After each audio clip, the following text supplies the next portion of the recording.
was about 5. I think I wrote it on Notepad and saved it on a floppy disk. And I guarantee it had no plot, it was not coherent at all. But I was very proud of it because I had written a story and I finished it. And since then, I've always really liked to read and write, 2 things I think that go hand in hand. And as I got older, I started to read a lot of YA novels. So I was really into Sarah Dessen.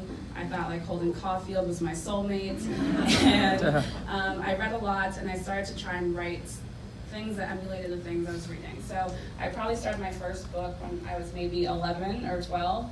And I probably got 20 pages in and realized I had no plot. And so I stopped it and then started another one that's probably exactly the same with different character names.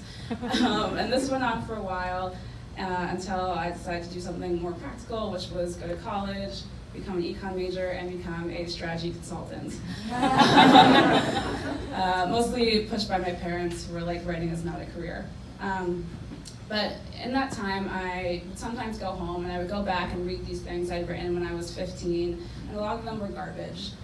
But in some of them had some hints of something interesting there, and I always thought about, what if I became a writer? Like, what if I actually wrote a book? And I'd written this short story in college. It was based off an idea I had one day when I was just walking about, this relationship between 3 generations of women and how it would play out. And I'd written it as a short story, but I knew that it was really meant to be a book. So I decided to quit my job one day, move to Paris, and write a book, which is what I did. So yeah, in December I left my job, so this January I moved to Paris, and I kind of imagined it would be like an inspiring city. My book had nothing to do with Paris. I just thought it'd be a good place to go. So I imagined myself, like Hemingway, like by a typewriter, with a beret and like chain smoking or something.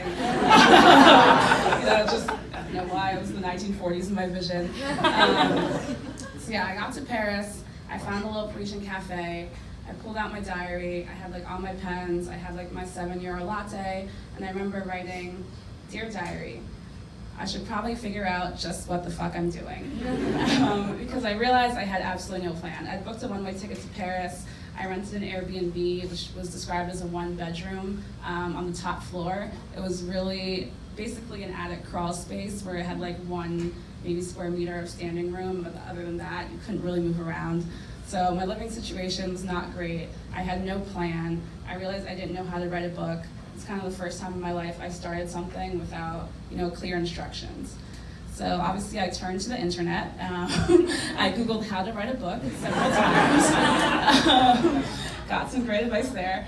And I just started reading some of the books that really spoke to me. So one of my favorite books is Lolita.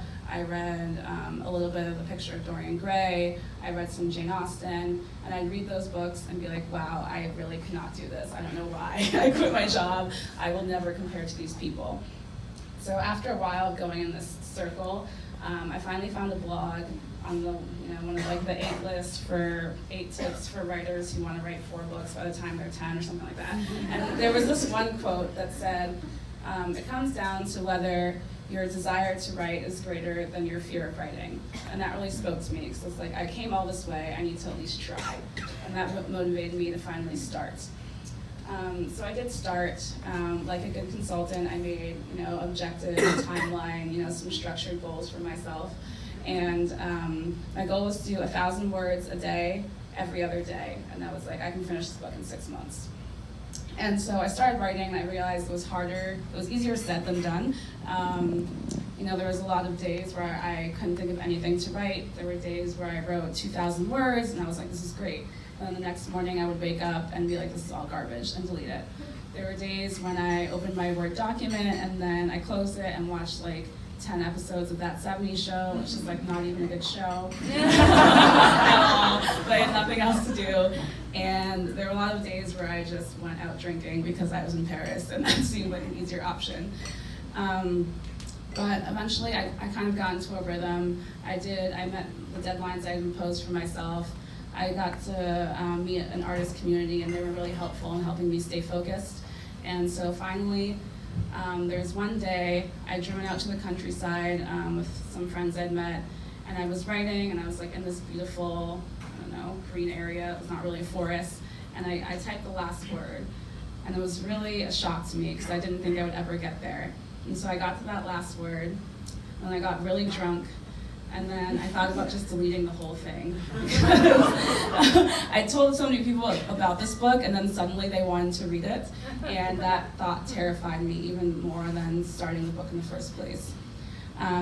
So I didn't actually delete the book. I still have it, but I think that a thing I took away from that was that I'd always been aspiring to be a writer, something I always wanted to do, and I realized that, one, it's a lot of mental energy to do that, and two, there's something that, even if it's not a profession, it'll always be part of who I am.